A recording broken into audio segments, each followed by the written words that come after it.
They're just baiting us by swapping it around. You guys were thrown off just by the order. No big deal here, though. Everything on the other side. We were thrown off like you weren't excited as well. I saw Kobe shocked already. Well, look, Vladimir as well as the Rakan are the two that we're missing right now, and there is a pivot. Rakan not banned by RNG to get rid of BDD's Irelia. So Sire Rakan suddenly has to be a thing we need to talk about. Obviously, the Ezreal, if it's open again, has been the first pick for Uzi, but when Rakan is left open, teams tend to first pick him. But then Morgana can actually come in as a counterpick, or Tahm Kench. I think Ezreal is still the choice. Well, I just want to say the Ornn has been banned, so LetME will need to find something else as an insta-lock Ezreal. That's definitely a very big change because it's a huge part of RNG's team fighting. The wide sweeping ultimate, catching people out and adding so much more presence to the 5-on-5s. One of LetME's most played champions, not going to be available, so he'll have to step up somewhere else. He was 6 wins and 3 losses across the 9 games, including the 2 today. His next plate is Cho'Gath at 3, then Gangplank, Maokai, Shen, Vladimir, so a number of options available. Yeah, the Vladimir is actually something RNG could grab for themselves once they can pick again, because it is a good flex pick for them. LetME actually looked very good when you played the Vladimir against Fnatic, found some very strong flanks, but it does move away from the tank top lane setup they've been utilizing so far. Early Sion pick as well, also a flex for Kingzone. Yeah, BDD has played a ton of mid-lane Sion. You can rush a Banner of Command if your opponent is a magic dealer and try and get a lot of pressure there, then use his ultimate to roam around. That was an effective strategy for Kingzone in the LCK. Also, if you look at the bottom lane, again, it was the Varus early pick here for Kingzone, so they are going to try and have that pushing in the bottom side, get some damage onto the turret, slowly wear it down, and start their game there. It worked extremely well last game. It might work even better now that Ornn is gone, because his ult is just what's so hard to deal with as a low mobility champion like Varus. If it's a Cho'Gath instead, that buys a lot of time for the Varus to just sit there and spam auto attacks and proc the Blight stacks with the AP build. This is the Vladimir we talked about. It is again a flex option for them. It's going to be interesting because it is very much a flex meta where so many champions can go to different roles and we don't 100% know what's going to happen yet. What would you like to see happen? Knowing that the Cho'Gath is up and available, there was a brief hover. It's obviously LetME's second most played champion this tournament, and Kingzone DragonX will be locking in the Trundle for Peanuts.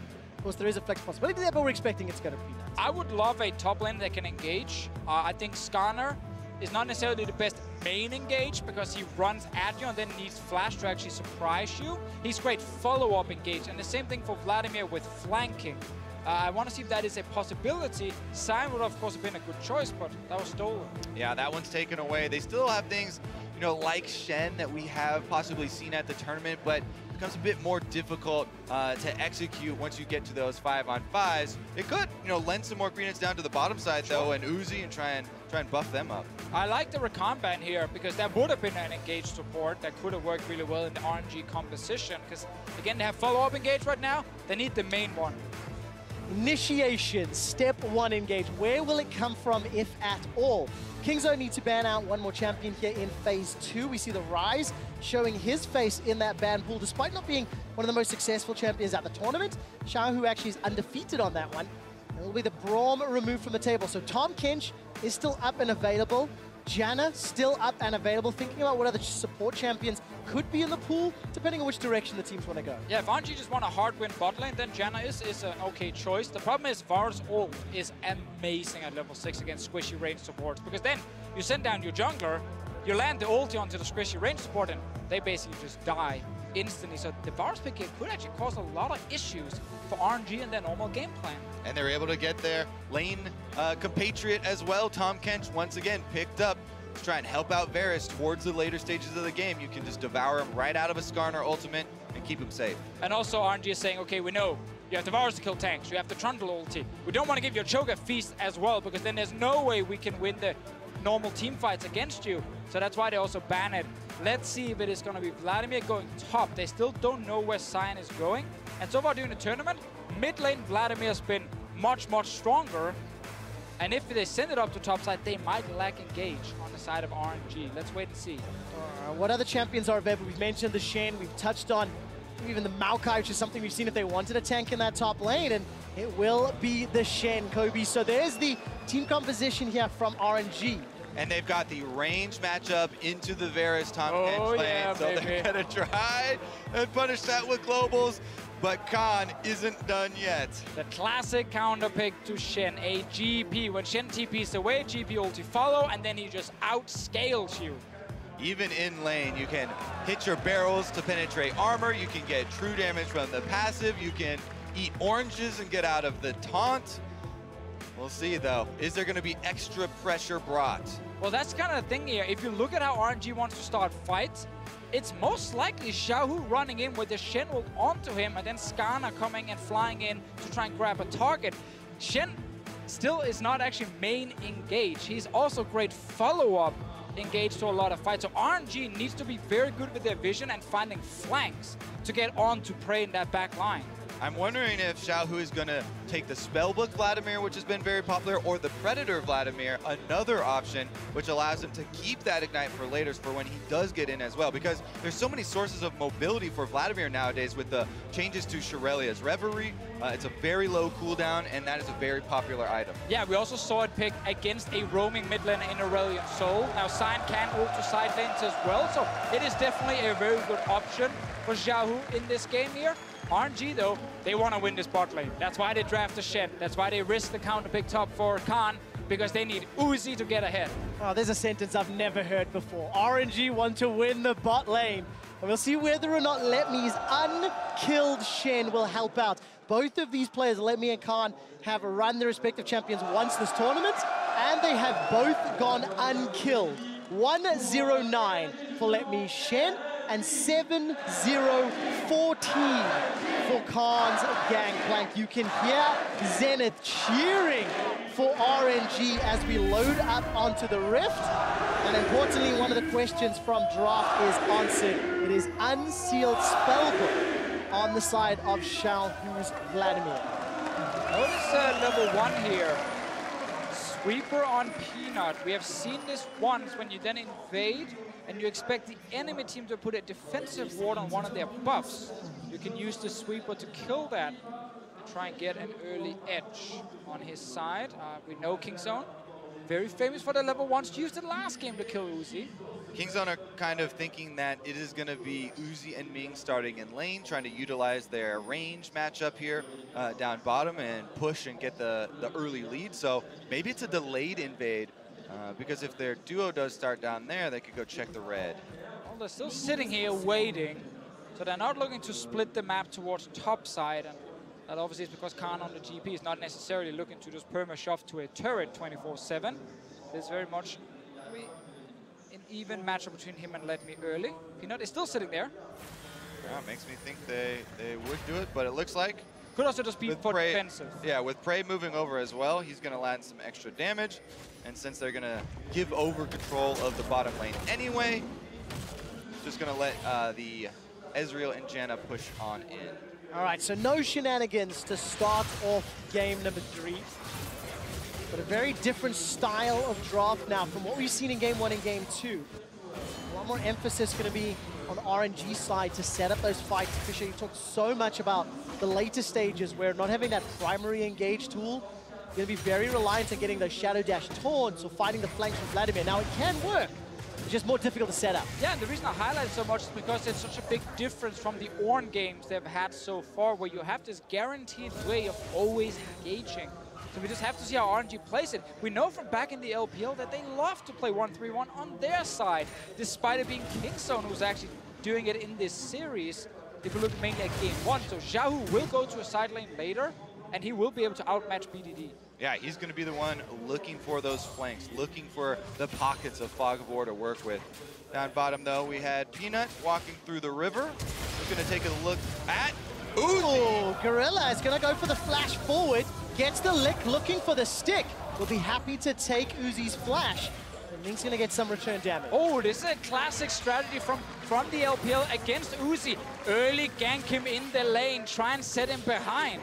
and that is a only blue quadrant route from Peanut. He clears out all 3 camps to get his level 3. Then the quick visit bottom is very effective because you get the summoners, and then you can try and reset to your red quadrant, but Karsa's gonna race him. I'm a little bit sad Peanut got level 3 because normally it is a level 2 gank that Clearlove will pull off and try and kill Uzi, and then the EDG bot lane can win, but fine. He got level 3 this time around, still counts. And because Karsa starts blue side, went down to red, and then would have to traverse all the way back up, not enough time or health, so he just stops off at the Scuttle Crab to get the free health back, and then returns to clearing.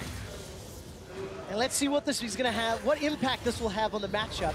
Gentlemen, I have some stats for you in terms of Uzi versus Prey over the last 2 games. Taking a look at their overall KDA, their damage percentage, and then just a phenomenal CS per minute. 11.1 for Uzi, who has been the CS per minute leader in tournament long. And then Prey, of course, not far behind. We've seen that Varus into Ezreal second matchup this time, and a lot more pressure on Prey's shoulders once again. It's true, but Prey did come out on top last game, got that first bot lane turret, and also had very strong impacts in teamfights, as you can see with the damage percent. Obviously, Peanut is looking for gank number 2. In addition, I would think that, okay, well, let's see if XiaoHu gets out of this one. Let's take a look. Decimating Smash from BDD. There's actually not a lot of mana for him to work with. Sanguine Pool will buy some time. Ignite is burning. Flash forward. First blood to RNG. Peanut manages to get a chomp down on XiaoHu. And BDD will not be able to chase. Actually gets 1 zombie smash down.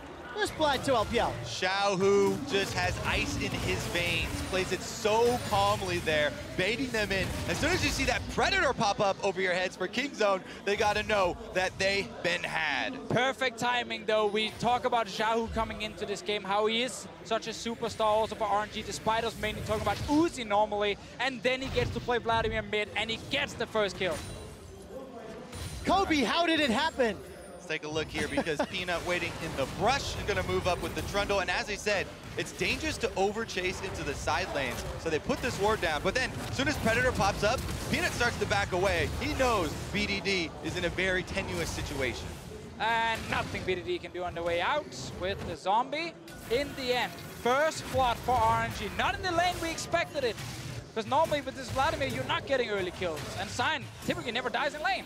Yep, definitely an aggressive move. Well punished once again by RNG. We've said that so many times, them punishing the mistakes of Kingzone.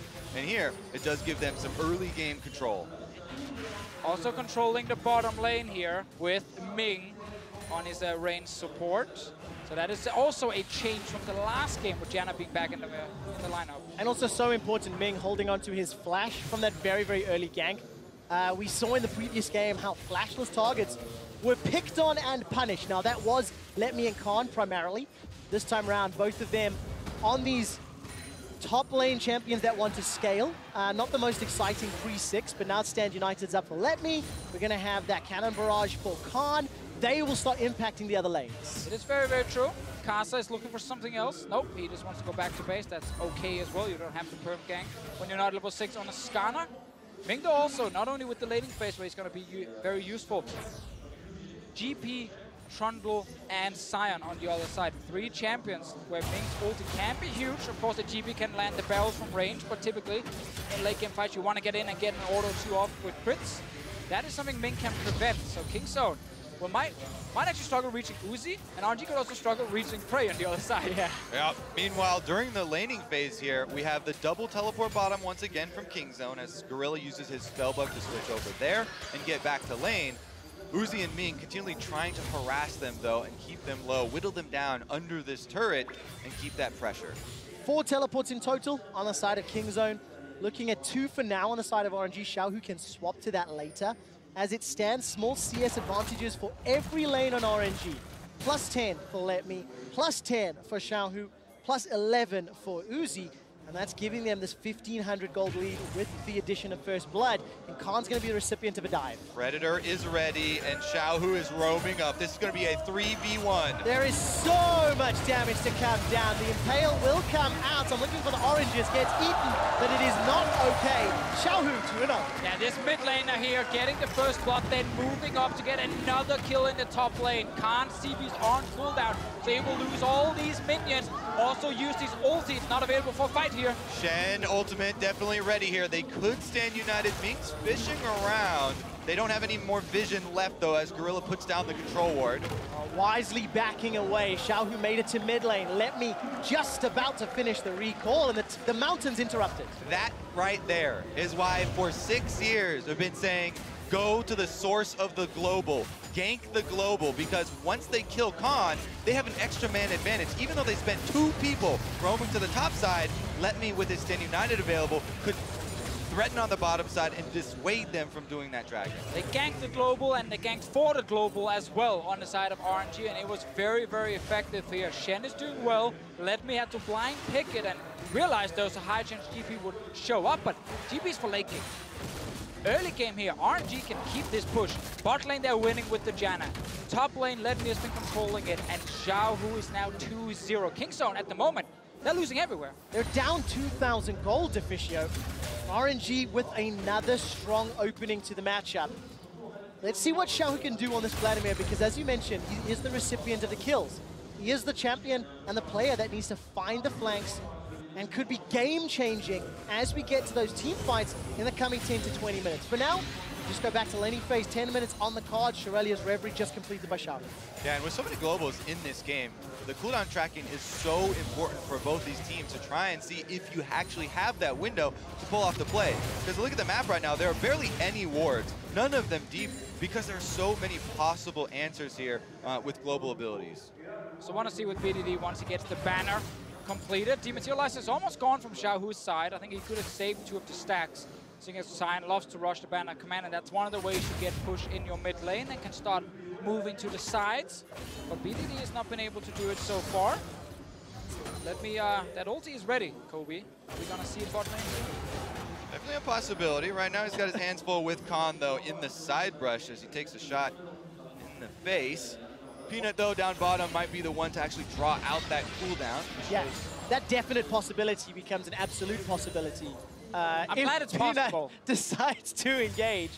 I didn't quite see whether or not Uzi or Ming spotted him walking into the bush, but looking at the river, Karsa's making his way down as well. Ming with a very, very good flash. He was ready for that Deficio. You talked about in Champ Select. I know that you have felt the pain of being killed as a support in bottom lane by a Varus ultimate. Ming not taking his chances, flashes out of the way, and is able to escape certain death. So now, next time Prey's ulti is ready, they can try and do it again, but LetME's ult should be there and can come down to protect Ming. So it is hard for Kingzone to snowball that lane, and now it's Karsa starting Drake. A 3rd game in a row. Karsa gonna slip in here and try and get this first Drake. He's got the Skarner Spire, the extra attack speed working away, and since XiaoHu has control of mid lane on the Vladimir, it's an easy rotation for RNG.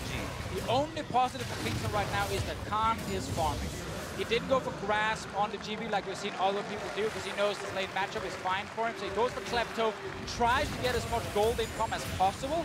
But right now, he's the only member we're looking at and can say this guy's actually doing fine. Everyone else, they're behind and getting pushed in. Oh, I'm helping, I'm helping. How many teleports will this be? Zavala comes out from Gorilla, and look, instant reply from Kingzone. It is cancelled, and I got too excited too early. Kingzone able to escape with that Tahm Kench. So Karsa did not want to ult back Gorilla here, not knowing exactly how many people TP down, but they might set up a tower dive. All right, Gorilla and Prey, they're sticking around. Khans can still join the fight if he wants to. That's a flash forward from XiaoHu. Gorilla's Grey Health will buy some time, but the transfusion will be enough to take down Prey. And it's Uzi that kills Gorilla. Oh, and it's the little tiger who starts off the dive. XiaoHu is able to make the play again. Proactive use of this Vladimir. Shirelia's Reverie gets him in place, but Peanut wants to play a cross-map play. All right, let's take a look. LetME's got flash available to him, as well as that dash. Needs to get away, but will sidestep. Dash for now. Roar of the Slayer comes out. BDD has slain LetME. LetME realized too late that, wait a minute, if we're all bot lane and killing them, they should all go top lane and kill me. And then he ends up running away when BDD and Peanut are already there to attack him. So it is a return kill for Kingzone. They will get a top lane turret as well, but they've lost first turret gold. All give and take. When you make a play on the strong side of the map, have more members there, you gotta expect the counterplay on your weak side. Here's another look at XiaoHu starting it off, though. He waits on the other side of the wall so he doesn't give away any position while Gorilla was in there, runs straight through with the Shirelia's Revelry, and doesn't hesitate to flash, knowing that that will put him in range for the slow once his E pops. Just great performance from XiaoHu's side, but as you can see in the minimap, LetME did not back away in time. He stayed top lane, hoping no one would attack him. Well, this happened as a response, and therefore it is another kill for Kingzone. Yep, Peanut saving his pillar there for the very end to corner him against the tower, and they finished off that kill in addition to the turret trade. Now, RNG still get the first turret bonus, though, because they were the ones to act first. And that means they maintain their gold lead. In terms of itemization, Rageblade Trinity Force picked up for Khan and Prey respectively. Banner of Command for BDD. So those first tier spikes have come in. This might allow Kingzone a little bit more flexibility. They're getting everything at the moment. XiaoHu is top lane pushing. They're going to get Rift Held. BDD. Banner is now completed. There's one dematerializer stack for the Vladimir. And that is important to at least kill the first one. Because after that, it's going to take quite some time for XiaoHu to auto-attack it down. Yep, Karsa going to be able to get something a little bit more powerful than a banner minion, though, as the Rift Herald is taken up and does not like it from the sound of that scream. Oh, it's important to highlight how Uzi is using every single ulti to kill the caster minion whenever Kingzone are trying to push in these side lanes. It's a very important use of that ulti. Exactly. When a couple seconds mean the difference between taking down a turret or losing tempo here, every single minion killed counts. They use the Rift Herald in mid lane. They won't be able to finish it off, but it is just teetering. They're going top lane, which means Kingzone are going bot lane. LetME, time to run again. Okay, let's see if we can escape this time round. Powder Keg is set up in place as the Spirit's Refuge buys some time, and the barrels will not find their target. The towers are helping out LetME. Khan goes very, very low. LetME survives the dive this time. Man, this guy, definitely good job down there, dodging out and being able to evade under the turret relieves so much pressure for RNG, as now 3 members, they have an extra person here around the low health turret. Ooh, let's see around the mid lane. RNG not pushing further because Peanut actually showed up and Khan's ulti is still ready, but XiaoHu doesn't care anymore. He's just taking everything. Yep, still able to finish off the turret on the top side, and that is RNG up 1 outer turret versus Kingzone with 1 very close to follow. He might complete his death cap very, very soon in this game. He is so fed with 3 kills, 143 CS as well, and he just got full gold from that turret. And remember, it's scary for Gorilla because he does want to use the Devour to protect Prey against a possible Skarner ultimate or hold it for that. But if a Vladimir gets to the back line, you cannot allow him access for a combo on any of your threats. Yeah, and with that spellbook, he can go for Ghost, so it makes it even easier for him to get in there. We have the Shirella you highlighted earlier, Kobe. So XiaoHu will find his way back, and what we need to see from Gorilla if you want to actually save Prey from the Vladimir is that you devour a lot earlier than normal. You want to try and devour when XiaoHu appears the first time and lands down the ulti so that Prey doesn't start taking a bunch of damage first, because after the ulti will proc, and that will proc in the belly. And he's also working on an early QSS once again because he assumes that once he devours Prey, he's going to be the target. Oh, good damage onto Uzi. Very good flash away. Look at the Monsoon from Ming. That's going to save some time as Ming's now flashing for his life. LetME arrives with the stand united. RNG live to fight another day, and that day is now. XiaoHu with the Crimson Rush and the Hemoblade get healed right back up to max. The Impale manages to catch BDD. He's pulled backwards, and his zombie form will be taken down. Kingzone lose 1. What an awesome fight, though. Great engage from Kingzone to start the entire thing. Prey lands the ulti. BDD flies in with the Sion, but Ming and Uzi prevents everything. These fights are almost chess moves, Deficio. Good opening there from Kingzone, but better answer from RNG. That keeps RNG in the lead. The fight happens moments before the next Drake, and they are potentially setting up for it. Yeah, we might get another one here. LetME, no ulti on the Shen, but he's around mid lane to join. XiaoHu still very healthy. All right, the fracture comes out. Gorilla forced to use Devour. He takes a chilling smite to the face. The Howling Gale knocks Gorilla up into the air. Here comes Uzi. It's XiaoHu that takes him out. True Shot Barrage tags onto Prey. The flash Flash rather, lines it up for LetME. 7 kills to 1. And that means the map is wide open for RNG to claim their prize. Infernal Drake gonna stack on top of that mountain. Gentlemen, you can see why Vladimir was banned in the opening 2 games of the series. 4-0-3 for XiaoHu. 100% kill participation, and enough gold to complete Rabadon's death cap already. And we can see why RNG ended up first in their group stage. When they get into these fights here, they execute them so well. Karsa's actually fighting XiaoHu. Oh, XiaoHu, has he bitten off more than he can chew? Flash is available to him and will go golden for now. Managing to use that stopwatch shot in the face of the parlay, and that's a huge amount of bonus gold to Kingzone. Sniped with the Mystic shot. 1-for-1 trade. Oh, Peanut once again goes down. The Gorilla was almost there for the Devour, and that save would have meant a big Kingzone resurgence. But in the end, they're still able to push here off of the kill on the bottom side. The banner minion helping assist them. This game just went completely crazy right there with the fight in mid, then around Drake, then in the bot lane. Look at this push here from Kingzone. It did secure them the first turret in the bot lane. Very important that Khan keeps farming because he's a late game. He did keep farming, and he canceled his recall to do so, Deficio. All right, Karsa is going to eat himself a powder cake to the face and will use the Impale. Uzi is on a rampage. That juicy minion wave right in front of the tower. The barrel already set up. But that's the thing. Do you blame him? It was right there. He just needed a few hits. And we did ask for Khan to continue farming. He's technically just doing what we asked him about. So your fault in other ways. Yeah, it's my fault. Blame me. Go. Worth it as long as you get paid then, huh? All right, we'll find out, because if they go down 2-1 in the series, much less will that hurt. This is the replay of the fight just before the Dragon. Yeah, so here we have RNG coming in, and it's only 4 members of Kingzone because TP from PDD comes down now, and I think Kingzone is walking way too early, completely unable to actually take a fight. And RNG has just shown us so many times that if you overextend slightly, they smack you. Listen to that crowd erupt. Uzi throws his hands in the air. He's got himself 4 kills, 2 assists to complement that of XiaoHu. And RNG are once again in a commanding position. 5,000 gold up. Baron is going to become an objective, but it feels like RNG have enough of a lead. They can pick any fight they want for the next few minutes and be in an advantageous position.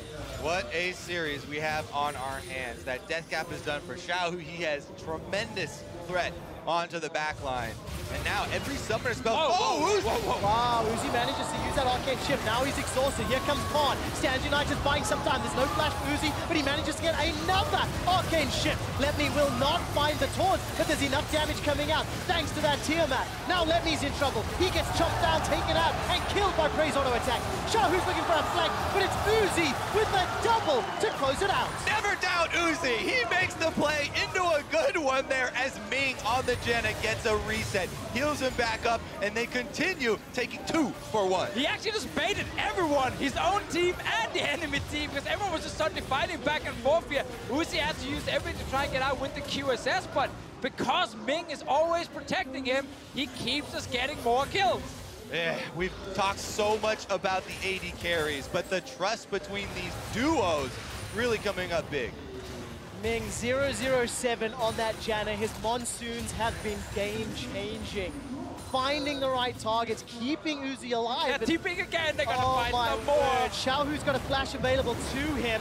The Abyssal Voyage is actually being used into the river, but now Karsa, as well as XiaoHu, are here to back up LetME. A lot of damage going down into BDD. XiaoHu needs to use that Sanguine Pool to buy some time. Here comes Ming and Uzi. Kingzone are running for their lives. Peanut gonna get devoured up by Gorilla, spat out in a defensive posture. Cannon Barrage is on cooldown, it can't be used yet. We said in Champ Select that if Kingzone do not get ahead with this comp, they might just lack damage in these fights here. Khan is still waiting for more items before he's a huge threat. So what's happening here is they TP in, they try and collapse onto XiaoHu, but they just can't burst anyone down. This is Uzi with the bait. Yep, he's able to arcane shift in, then immediately backs out. Prey misses the Varus ultimate there. Shen stand united onto Uzi. Janna reset as well, and then LetME follows this one through. This is a 4v5 under turret with a health lead. I thought Uzi had to flash out, but no, he just got another arcane shift, and he actually stood his ground and took the fight. And then the rest of RNG show up and actually secure the kills. Yep, they're able to kill BDD first and pick up the second one there with a nice arcane shift mystic shot from Uzi. No, this is live. This is live. This is Khan trying to farm down. XiaoHu solo kills him. Nope, he's dead. He's dead. Trevor, very much dead. Khan off the field now, and Peanut might follow soon. Oh my word! Even Peanut caught out. Impaled backwards. Ming with a license to kill. 1-0-7. RNG looking towards Baron. And this kind of game, it just fits RNG's playstyle with this comp because they don't need any sort of main engage. They can just always wait for Kingzone to try and fight them and then flank them, jump at them, kill them. They're starting Baron here, 2 members dead from Kingzone. And this game is just way too fast and everything is in favor of RNG. I'm sure RNG feeling at home. The crowd is behind them every time they make a big play as well. And that Baron buff is going to let them go very, very close to the Kingzone base. The first international final in several years. RNG as an organization and Uzi have had so many opportunities in finals. Uzi was once called the bridesmaid, never the bride, never able to hoist a trophy. And now on the verge of going 2-1 I know that up feeling, by the way. and being so close, so close to being crowned MSI champion. We said this was probably the best chance for RNG to shut down Kingzone and claim the title. They showed game 1, they were the stronger team. Game 3 here, they're definitely showing that they have the upper hand over Kingzone. For Kingzone being down 10,000 gold, being down the Baron buff as well, it becomes enormously difficult to win this game. Because even with a crucial pick, there is enough damage from XiaoHu or Uzi to just close out the game. And our RNG, 24 minutes in, they got to break open the base, Kobe. They have to get over that final hurdle. Oh, they are so excited to do it. Splitting immediately into 1-3-1. LetME and the Shen on top side. Using the Baron-empowered minions up there to push them into Khan. XiaoHu got the bottom side going, and now they're converging on this blue quadrant. Let's see where they go from there. You can hear Paris, let's go. Oh, let's go Kingzone, in fact. Stop to listen to the calls. They won 5 games. Everybody loves an underdog, and this series has been amazing. They definitely want to see him push through. All right, Uzi now trying to get some chip damage here on this inhibitor turret while LetMe's pushing top. He's chipping a lot of damage. Is available. Or the Slayer will not find a target, and because there was no engage, Ming's Howling Gale finds nobody. Chain of Corruption! Manages to tag onto Uzi. He uses the QSS. Manages to escape with his life for now. Stands United buying some time. Uzi's just on the front line, ADC. The Impale onto BDD. He's taken out, and this gives access to the inhibitor. Kingzone, they just don't have the damage right now. They cannot lock down Uzi in time, and now it's a mid-inhib falling. XiaoHu coming with the big wave in the bot lane. Uzi was able to take his first LPL. Oh, never mind. Let's go finish this one up. Uzi's gonna get hit with the barrel. And Barrage comes back out, but just look at the healing. The shield. I didn't even see how XiaoHu popped prey on the back end. But with Baron-empowered minions and 60 seconds to go, Kingzone have no defenses, have no power, and have nothing to stop RNG. Royal never give up, are 1 win away from the championship and their first international title. And we have to remember, in MSI history, we have 3 winners. Koreans won it twice. EDG won it once. I realized I said 3 winners. I obviously meant we've had 3 tournaments. And it's 2-1 Korea, it might be 2-2. Oh. Great point, I'm glad the game ended. Cut that part. Boys. Uzi's got a taste of winning this year, and he likes it. Now they are 1 game away from him claiming his destiny of an international title. 3rd winner, that's what I mean. Uzi Give it up! himself. There we go, it's RG. Uzi himself at the top of the show, we had that hype video, and he said, I am tired of losing in finals. 4 regional finals, he's only won 1. He had 2 World Championship finals, which he lost in back-to-back years, and now he's 1 game away from winning this title. Not being the bridesmaid anymore. Place. No, he doesn't. Anyways, gentlemen, that's enough from us. Let's head down to the State Farm analyst desk to get their thoughts on how RNG won the game. Thank you very much, QuickShot. RNG knows they had game 2 in the bag, and they're playing game 3 like they know that. Trying to strike back, trying to close it out in 4, and they push the series to 2-1. And this is the best form of RNG. I said it throughout this tournament. This is not RNG at their strongest. This was a team that was supposed to be a triple threat team. Jungle, mid, and AD carry. When they showed up to the tournament, it was just Uzi who came to play. Now, they let the Vladimir go through, and XiaoHu has finally arrived in Paris. And XiaoHu was excellent at baiting here. This is all about timing out the I'll pull the blood here, the W here. They actually had it off cooldown, just the gank came through. Kingzone over chase, and then XiaoHu was unlocked on the map before a Sion mid, which is all about being roaming around the map, ever could get anywhere. Yeah, and they had minion dematerializer for when the banner minion was going to come mid lane. XiaoHu's now fed. He's able to go bottom. What happened essentially after that first blood, as well as the gank top, is RNG gained control of all 3 lanes. The one lane that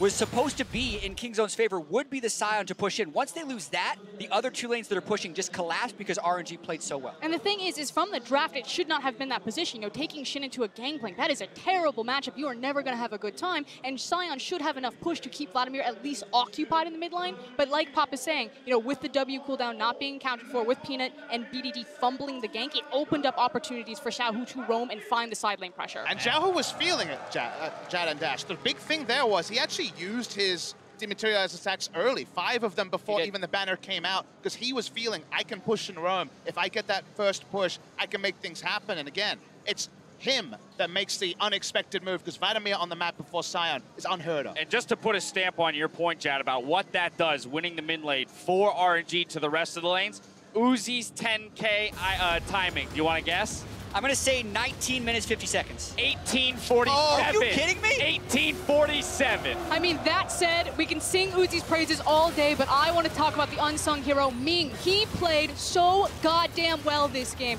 If they win this series, if this had been a 3-0, I almost say that you give MVP to Ming, because while Uzi is getting all of the flash, all of the recognition, Ming has been right there next to him, so perfect on these Janna ults. Exactly, it's how you play and enable your AD carry, as well as just looking at how Prey can never become involved in any of these fights. There's the threat of Karsa, there's always LetME around the back, he's getting dove by the Vladimir constantly. Prey's actually not even getting to auto-attack in these fights. It's a good point, right? The one big one-team fight for Kingzone in Game 2 was the one in which Prey was left unchecked. Look at Never this. given that opportunity. Janna did more damage than Varus. Oh boy. My goodness. And the draft was such a swinger. That's the fun thing here, is this game was all about where the cuts were made. We did see Aurelia banned. It did end up taking a spot on the RNG ban list. The Orin ban was supposed to open up some more things for Khan, but in the end, they give up the Vladimir. They say, okay, take the Vladimir. That's the one adaptation. First time Vladimir's left open, it's snapped up, it's a big champion. And the second round, Janna's not banned, could have been banned. They look over it, and like you say, Proscurin, unsung heroes certainly made. And I do want to remind everyone that Vladimir is a huge pick for RNG. Not only do they use it as a flex pick between LetME and XiaoHu, but it also means that they can play their 1-3-1 style as well as their 5v5 style. It is a huge weapon in their arsenal. Yeah, and they also need to double down and refocus, because RNG may feel like they could have this one, but they were also up 2-1 on SKT at the World Championship in the semifinals, and then lost the next 2 games. And it was also a pretty stomping Game 3 they had back then as well. So now is the moment for Uzi to get that international title. I'll do you one better. They were 2-up over EDG last split before this most recent one, and they got reverse swept. So Uzi, he does start to get that little voice in the back of his head. He starts to sweat a little bit. Watch his face. Watch if he goes into Zen or if he's going to continue to ride this momentum. We talk about morale and momentum being high for RNG, but that composure is necessary if they're going to drive it home. I want to talk about what Kingzone's feeling right now. Again, the only victory they have in this series was a game in which they were on the back foot the entire time. And here again, another crushing defeat in Game 3. They got to put 2 together, back-to-back, Papa Smithy. Can it be done? It's possible, but I kind of come on the side of it being unlikely. They haven't been on the back foot in the LCK really at all this entire season. They lost the first game of the finals, but from there rolled through. I think this is the time where they go really to standard, they go really to comfort. If I'm RNG, I might consider banning Jace early just to stop the Jace game coming through, because that is the real tonic for a Kingzone comeback. And Dash, I need 2 questions answered. Is there subs, and which side did Kingzone choose? Because they better pick blue. I got answers for both, and you're going to be very, very disappointed. Kingzone electing to stay on red. No subs coming. So we got some stubborn teams facing off here in the finals. I am shocked that they're not trying to wrestle that first pick Ezreal away. So I feel like they have to ban that Ezreal from Uzi. Yes, the Vladimir was big. The Janna ban was big going later in the game. But he's constantly in a state of lane priority down bottom, and he will snowball the game to victory if you give it to him. I'm very surprised that Kingzone's staying red side. But I think the easy solution is actually just to give the Karma ban away. The fact that they keep banning on red side, Jat, you talked about this previously. I think instead, you throw out the Karma ban, you put the Ezreal there, and that just means we're going to get Uzi's Kog'Maw. It's all about minimizing the problems, and there are a lot of them here for Kingzone. I think you're going to have to leave something up. Even the Karsa could sneak through here if you want to try and win lane through that. But teams have tried that this tournament and it hasn't worked. Yeah, to try and figure out what Kingzone is thinking with the red side, they've relied on getting counterpick the entire season. Why stop now? Probably is what they're thinking. And I agree that the Karma could be an answer to wrestling lane priority away. Drop that ban the Vladimir again, right? Get it back. We know that RNG is going to continue to ban the Aurelia because that works so well. And it's a huge uphill battle now for I mean, so often we talk about going back to comfort with that counter pick. Do you think it should go to Khan, the guy in the top lane? I think you go for an earlier champion, a Jace or a Camille as early as you can get it, and try and leave the counter pick somewhere else. This was a game where with the Orin ban, they still ended up with GP versus tank. That could have been GP versus Orin, which is pretty similar, all things considered. So I think indexing into Khan, setting up Khan for success, that is still their win condition. That doesn't necessarily need to mean last picking on red side. I do want to say that there still seems to be some disconnect on cross-map communication between Khan and the rest of the team. There was a couple times he's getting caught out in these side lanes that maybe when they were going for the dive, it's Khan that grabs the tower aggro as opposed to Peanut. It was a wonky situation there. So even if they set Khan up for success, I don't know if under such a high-pressure situation, because this is 2 international events now that Khan has had a very shaky performance, if he can actually step up and be that superstar that we know him to be in the LCK. And especially looking at the rest of Kingzone, Prey and Gorilla just had a Varus game where he did under 5,000 damage after carrying on the Varus in game 2. When they talk about really needing to get that first international event, how much more it would mean to win as the sole representative of Korea, that pressure has been on their heads the entire tournament. I don't think they've necessarily dealt with it to the way SKT did. It's all on the line now. Papa Smith, I have to imagine that pressure is only growing and growing and growing. Again, we have to remember that a lot of these guys on Kingzone at international tournaments have fallen short. So on top of living up to the ghost of SKT, it's about defeating their own demons, right, that have been plaguing them throughout their tournament, or rather their careers. It has to be with comfort. I think they need to fall back to something, maybe a different strategy. Again, the Jace, I would just consider banning it first round as RNG. Where do you fit that in? I don't have all the answers, but you need comfort here. They are a fiery bunch, these guys. We've seen the happy side of it. The sad side is probably just as vicious, so it's a close call. Well, it's not us who has to have the answers. It's Kingzone, right? So RNG here on match point. They're on the cusp of claiming the title of MSI champion. We'll see if Kingzone can bring this series to Game 5 when we return.